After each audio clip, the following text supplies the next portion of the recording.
Now, we have one final game. Yeah. Yes, we do. For the first time in 17 years, and for the first time in 26 years, the Browns have won a playoff game, and they beat the Steelers in Pittsburgh. Twice. Right.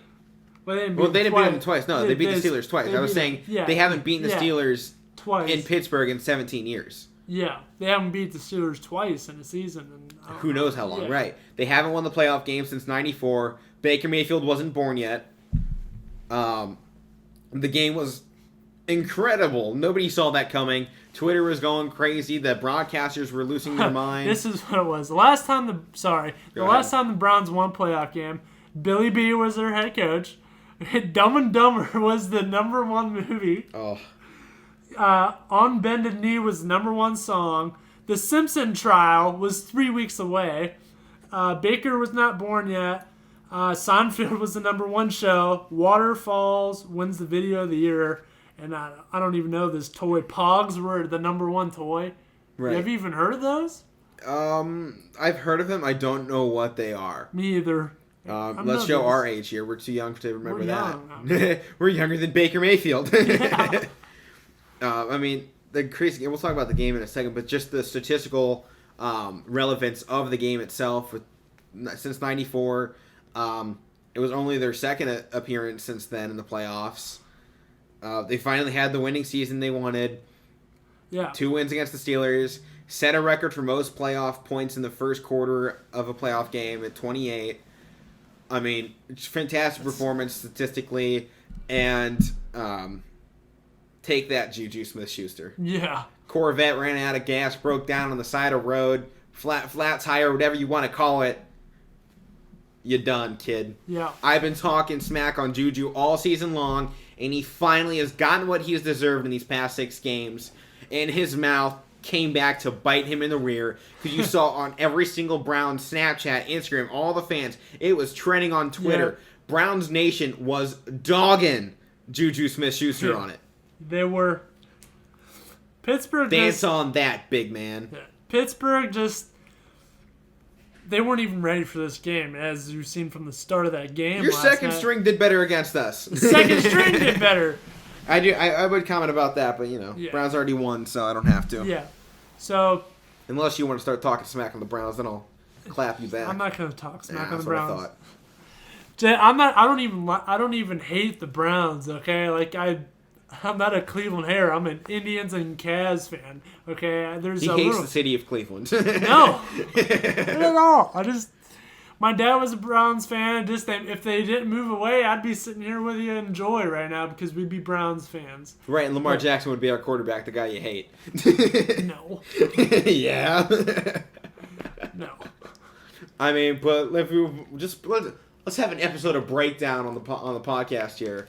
I mean, starting off the game, first play of offensive scrimmage, somehow Pouncey, the 9-time Pro Bowler, throws it 3 feet over Big Ben's head into the end zone. Yeah. There's some words that came out of my mouth when that happened. I'm not going to recite. So was mine. I went, holy, oh my, yes, Browns, take that, Big Ben. My roommate Henry has a video that won't go public. But they didn't come to play their game. It's very sad. This might be the end of Ben Roethlisberger. He said he's coming back. That might have changed his mind last night. I mean, his offensive line is getting old. A bunch of those guys are free agents next year. T.J. Watt, Juju, Bud Dupree. There's a lot of guys. But I said this in our group chat last night. You guys messed up in the fact that you never took a quarterback anywhere else. You never planned for the ending of Big Ben. No. We knew it was coming. You should have known it. You should have taken another quarterback when you had to go between Devlin Hodges and Mason Rudolph. Yeah. You should have picked up a guy that you legitimately think could be Big Ben's successor. Yeah. Maybe they think that's Rudolph. I mean, he had a good game against the Browns. He did. But he was throwing it against the same target every time down the field, and they lost that ball game. Obviously not what they want. They waited too long to look for a replacement. If this is it for Big Ben, the Steelers are in a lot of trouble. They don't have time to tank. They have all the talent right now. Yeah. And frankly, they would have won that game if it wasn't for 4 interceptions. Yeah. One of those came through Deontay Johnson's hands. They have issues with drops. That one went through his hands, picked off by the Browns. Another one of those tipped up by a lineman, intercepted by the lineman. And I think the other two were just off the mark and ended up going to the Browns. Yeah, pick sixes. Right. And you guys would have won the game if it wasn't for that. Because the Browns' offense wasn't spectacular. No, it was good. It was good. But it wasn't a Well, when you have the ball within the 40-yard line every time, you're going to score. Yeah. When I only have to draw up 5 plays to get to the end zone, it's a pretty easy mark to do. Rather than, a 10 to 15 play drive against a defense like the Steelers. Yeah. You can catch them off guard more on those picks that set them up there. But like I was saying, the Steelers took too long. They needed to get a successor. They beat themselves in that game. Yeah, they did. That's how they lost. They scored 38 points and lost by 11. Right. Because they credit to the Browns, though. The Browns went out there and they took advantage of every single mistake. The Steelers said, hey, let's make a mistake. And the Browns went, thank you very much. I'll take that back to the end zone. And they did that a lot. Right. You beat yourself, but at the same time, the Browns took advantage of you beating yourself. Because sometimes you see it, very good teams beat themselves, but they can still win the ball game. The Browns took advantage of the Steelers' mistakes. It's kind of like the whole Saints situation the past couple years, with the Vikings and the Vikings twice. Right. That Minnesota Miracle. Yeah. 3 years ago. Yeah. Not that one, but the most recent one they played against the Vikings. Like, the Vikings barely got in. They came in and take it to the Saints. It was like the Saints, always a good team, but they never seem to put it together at the right time. Browns had to win that game to get in. So, oh well. Right. Now, Browns won it. Finally, baby. Yeah. Cleveland has won a playoff game. Great for Cleveland. No, the city's probably vibing right now, and they have the NFL draft.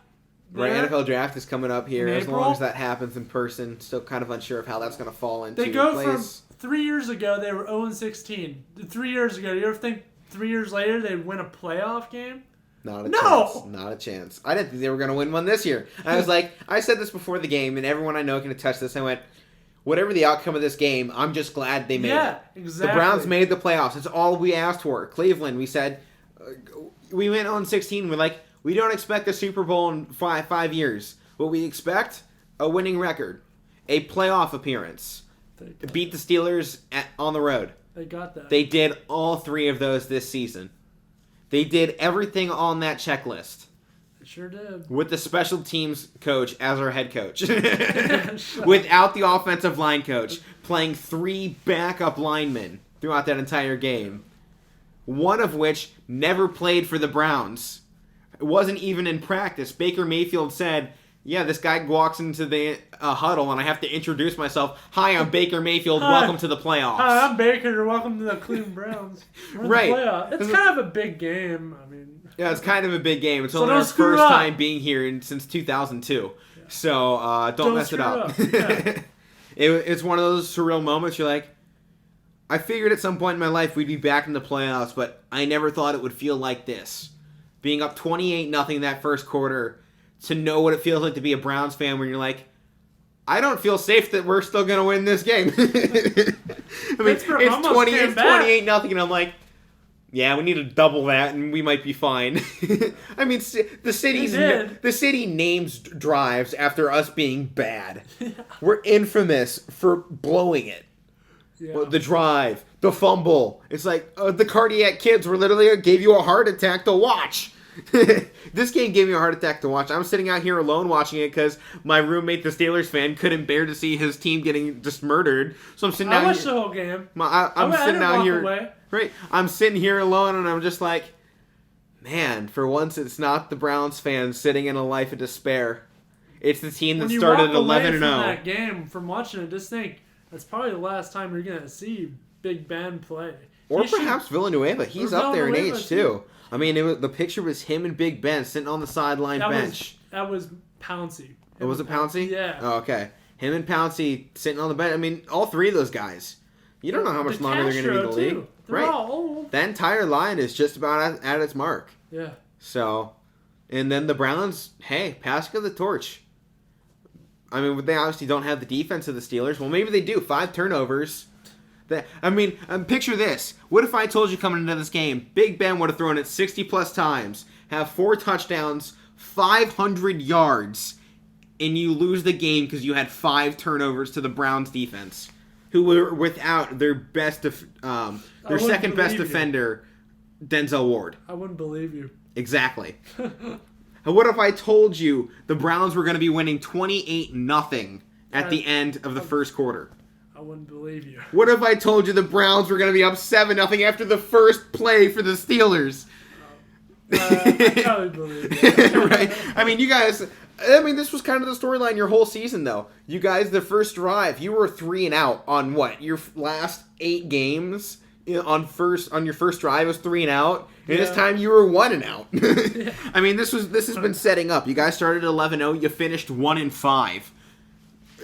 There's clearly other issues there, including that playoff, including that game. Yeah, regular season you finished 1-4. Yeah.